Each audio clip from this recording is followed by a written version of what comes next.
रोखठोक, बेधडक आणि अचूक घडामोडींचा वेध घेणारं एकमेव बातमीपत्र, आदर्श क्रांती मराठी न्यूज. केज शहराच्या मुख्य मार्गावर वाहनांची कोंडी, रस्त्यालगतच्या नालीमुळे वाहतुकीस होतोय अडथळा. केज शहराच्या मध्यवर्ती भागातून खामगाव, पंढरपूर आणि अहमदपूर, अहिल्यानगर हे महामार्ग जातात. इतरत्र बाजारपेठ नसल्यामुळे शासकीय रुग्णालय, भवानी चौक, छत्रपती शिवाजी महाराज चौक ते शिक्षक कॉलनी या भागात मुख्य रस्त्याच्या दोन्ही बाजूला सतत गर्दी झालेली असते. वाहनांची कोंडी होते. या महामार्गाच्या दोन्ही बाजूंच्या नारळीमुळे वाहतुकीस अडथळा निर्माण होतो.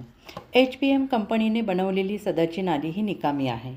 पावसाळ्यामध्ये या नाल्यामधून पाणी देखील जात नाही. या नाल्यातून पाणी जात नसल्यामुळे सदर नाल्या या शोभेची वस्तू बनल्या आहेत. वाहतुकीस अडथळा निर्माण करत आहे. सदर नाल्या बनवत असताना त्यांना या रस्त्याच्या दोन्ही बाजूच्या दुकानलगत होणे गरजेचे होते, परंतु सदर नाली ह्या दोन्ही दुकानालगत न बनवता दुकानाच्या आणि नाल्याच्या मध्ये मोठ्या प्रमाणात अंतर असल्यामुळे रस्त्यावर वाहनांची मोठ्या प्रमाणात गर्दी होते. या निकामी नाल्यांच्या प्रकरणाकडे लोकप्रतिनिधींनी तात्काळ लक्ष देण्याची गरज आहे, अशी मागणी नागरिकांमधून जोर धरते आहे. गर्दीमुळे यापूर्वी अनेक वेळा शहरात अपघात झाले आहेत, त्यामुळे यापूर्वी अनेकांना जीव गमवावा लागला आहे. महामार्गावरून जाणाऱ्या वाहनांसाठी बाह्य बाजू रस्त्याची आवश्यकता आहे. बाह्य रस्ता तयार झाल्यास वाहनांची कोंडी होणार नाही.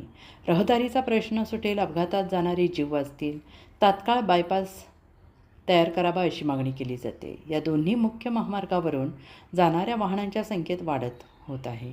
हे दोन्ही मार्ग शहरात नेहमीच गर्दीने वाहनांची कोंडी झालेली असतात. पादचाऱ्यांना वाहनाने धडकून अनेक वेळा अपघात झालेले आहेत, त्यामुळे वाहतुकीसाठी अधिकचा वेळ लागतो आणि जीवितहानी होते आहे. बाह्यवळण रस्ता तयार झाल्यास कमी वेळेत अधिकचा प्रवास करणे प्रवाशांना शक्य होईल. नेहमी रस्ते जाम होण्याची समस्या सुटणे शक्य होईल. आदर्श क्रांती मराठी न्यूज चॅनलला लाईक करा, शेअर करा आणि सबस्क्राईब करा.